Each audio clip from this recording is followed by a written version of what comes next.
Hey, welcome to this video. My name is Ellis. I'm one of the pastors at Chapel Hill. And I'm Gunnar. I'm also a pastor here at Chapel Hill. And we're here to talk about worship songs. Why do we pick the songs that we do? How do we pick the songs that we do? And Gunnar is our pastor of worship arts. And he's a unique talent. He's able to lead two different styles of music that's not typical in the worship world. And I want to start by asking you, Gunnar, how do you decide which songs go in which service style? Like which ones are classic and which ones are modern? That's a great question. As we well know, nobody has any opinions about music. None at all. Not at all. But yeah, for us, it is unique. We have a classic service at 9 o'clock. We have a modern service at 10:30. And some people have services that are contemporary or fusion or blended. And it can get really confusing of what these categories actually mean. And typically what we think of with regard to our classic style is it has one foot kind of in the past, in the traditions of the church. It's rooted in the history of the church. And the Christian church has a very rich history of hymnody, of readings, of different worship elements. So when I think about music for that service style, it's typically music that's older. It's from hymns of the church, maybe even some ancient songs of the church from time to time. But we also do sing modern hymns that kind of have similar structure to those more ancient hymns, and yet have a fresh, maybe lyric to them. So we'll do that, and then in the modern service, it has really one foot in the future. And so it still honors the past, but we're singing songs that weren't written, 500 years ago. We're singing songs that were maybe 5 years ago, or if we're really hip with the times, maybe 5 minutes ago. So those two styles really kind of lean into those different time periods. That's really helpful. That's helpful to see how you're thinking about that. Like, kind of regardless of style, when you come across a song, you're thinking about would this fit in our services, what are some filters or criteria that you have for determining whether this is a good song for our services or not? Well, honestly, a lot of times when we think of music, the first thing that we think of is the melody, maybe we think of the style and just the way that it's presented as an arrangement, but those are pretty low on the priority list in comparison to the lyrics. I thought you were going to say how it makes you feel. Yeah, in my heart, that's actually sometimes a factor, but it's definitely not the first factor. Okay. The first factor is the lyrics, because really what we see as our worship music is us praying our songs back to God. So it's language we're using to speak to God. And then also, it's not just that expressional component, there's a formational component. So the words that we sing, we're going to remember them for quite some time. Tell me what you mean by formational there. Well, very simply, it's that our worship forms us. Okay, gotcha. It shapes us in our understanding of God. Amy and I, my wife, we read through the Bible together each night. And as we read, it's so fascinating how often a particular passage will bring to mind a song that we've learned, because it's back in our brains. And our minds are just amazing that way. That the songs that we sing shape the way that we think and feel and live. So lyrics are a priority. So what are you looking for in lyrics? Well, they need to be biblical. First and foremost, they need to reflect God's word. Because if we're going to be worshiping God, we want to worship God on His terms. And then also, we want to think about what do we want most to shape us in our lives as believers. Well, it's what God says, what God thinks of us, how God's revealed Himself, and things like that. Yeah. Are there any just total red flags? Like maybe even give an example. You come across a song and you're like, like you just immediately knew the lyrics in there prevent us from singing it. Yeah. Well, what's kind of challenging with worship music is it's usually a lack of something, or it's a lack of clarity of what this writer meant. And we are in the realm of poetry. We're talking about song lyrics, so you want to leave a little bit of creative license to the author. But anything that is going to teach something wrong about, for example, God as Trinity, if it's not recognizing Jesus as God. So in the classic world, for example, there are beautiful works that are written by people in the LDS tradition, the Mormon tradition. And some of those songs, they do not align with our beliefs about who we know God to be. And then in the modern sphere, there are lyrics that can give you pause, where you go, that's misleading. That's not helping us to understand who God is or what it means to be a Christian properly. So I can't think of any lyric in particular because sloppy wet kiss, maybe. Or well, that could be a little questionable. Yeah, it's at least uncomfortable. Yeah. But yeah, ultimately, with those sorts of things, you want to be cautious. And I think one of the reasons it's hard for me to think of them is we don't sing any non-biblical songs at Chapel Hill. We really try to be cautious about that. And really, your role, like it's equivalent to what would previously in ages past have been like a whole committee of pastors who would come together to create a hymnal, and they would select these are the hymns, and you have a tremendous amount of power in that sense, being given the authority, especially in the moderns, to pick from a wide catalogue of songs. Now, I know you don't do that all by yourself. No. So tell me about how that works, particularly with the moderns. I know you have like a team and that sort of thing that are speaking into that. That's so interesting to think about the history of that. And we have tried to one degree or another to kind of bring together some minds to do something similar. And so I really believe that in the abundance of counselors, there's victory.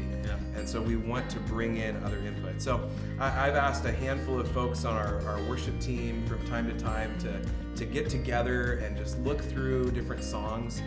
With the classic, my life's a lot easier because there are hymnals where there have been committees of wise, theologically minded people who have done that work for us. But with the new music that's coming out, we really try to sift through that. We ask if a song kind of catches our eye and we think it would really resonate with the congregation, we ask ourselves, are the lyrics biblical?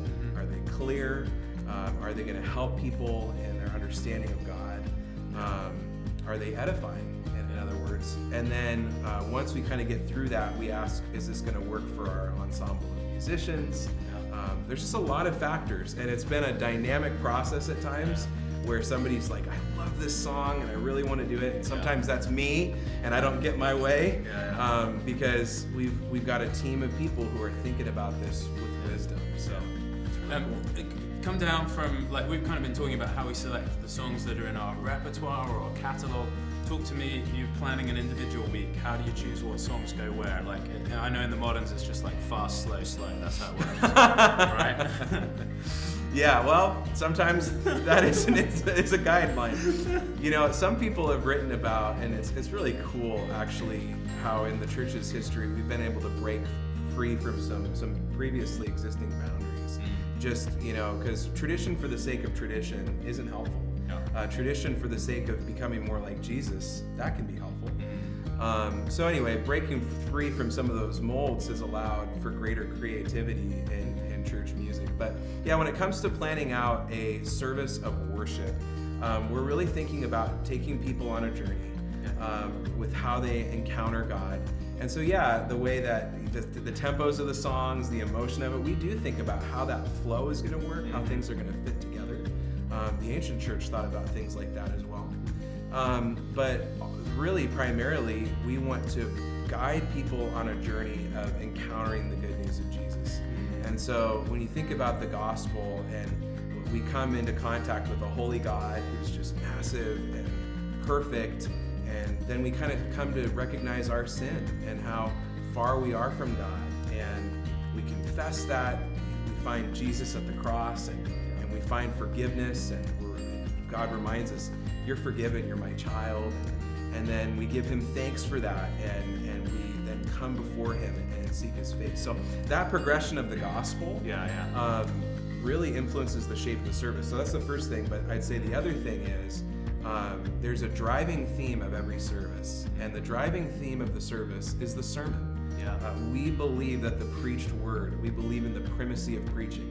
And so whatever Pastor Mark or you or others are going to be preaching on, that guides the theme of what we sing about. And that's interesting and ties to a question I know a lot of people have is, what about songs that come from churches where they preach maybe a little bit of a different take on things than we might preach? So I know there's a really famous this. It's got a lot of views, video on YouTube out there of someone saying why we don't sing songs from Bethel Church, Right. for example. And I think you have these churches where the songs they write are so influenced by the messages that are being preached and the theology behind that.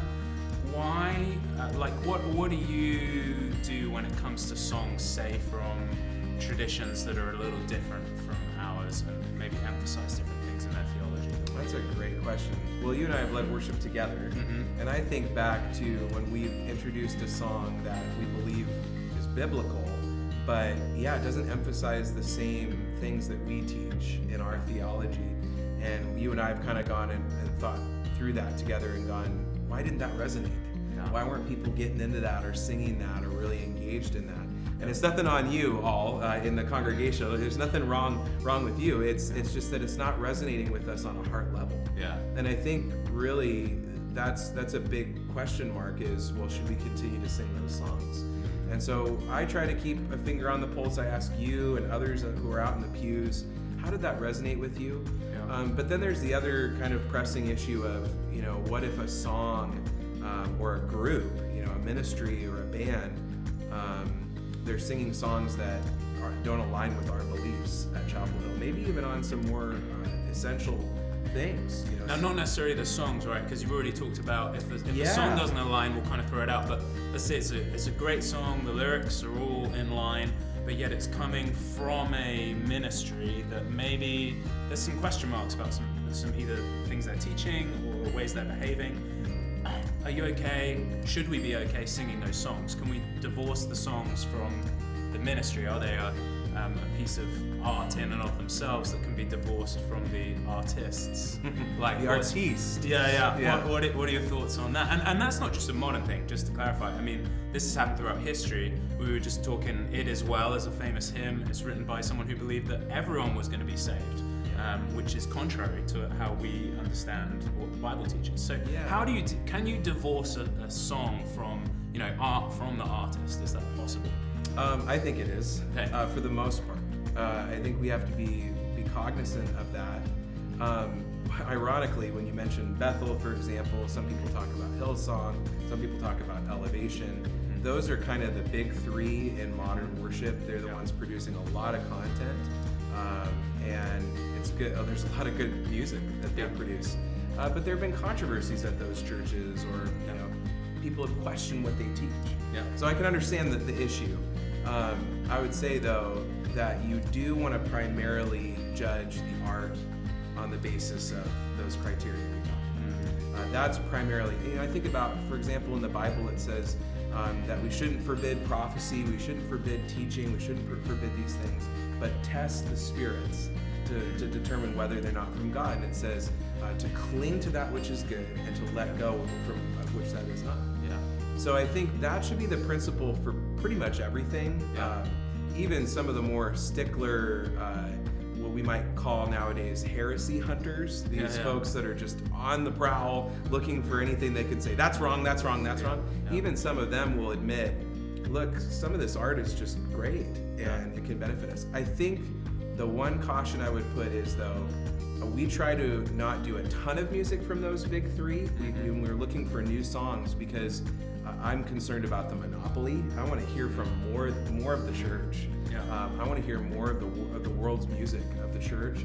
And then also, I want to be cognizant of the fact that as a pastor, when I'm pointing out that this music from these artists, that I'm not giving a blanket endorsement to everything that they teach. And so I'll just say on film here that when we sing these songs, it doesn't mean that we believe in everything that every church teaches. And if we tried to eliminate everybody we disagreed with, oh my goodness, what a project that would be. Absolutely. Wow. Well, this has been so informative. Maybe just one more question. As you look to the future, I think that we recognize that we're, like, this is a statistic, more than 50% of under 18-year-olds in the US are non-white. And so as you look to the future and you think about the future of music, how does this issue of diversity play into that? You just touched on music from across the world, not wanting to pick from the big three.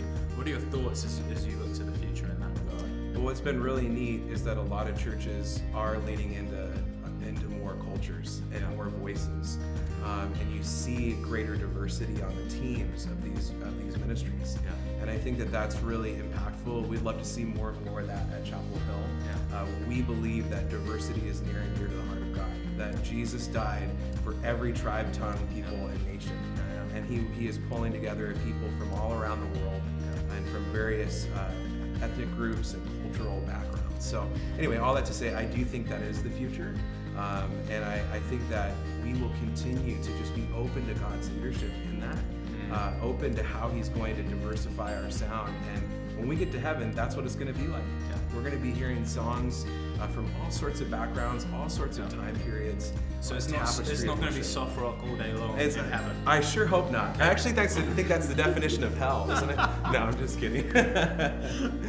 Fantastic. Well, hey, great to sit down with you. Thanks for taking the time to talk that through. And if you found this helpful, useful, let us know. If you got any questions, throw them in the comments. Give this video a like and subscribe to the channel so you can be notified of future videos. And we'll see you this Sunday at 9 or 10:30 here at Chapel Hill.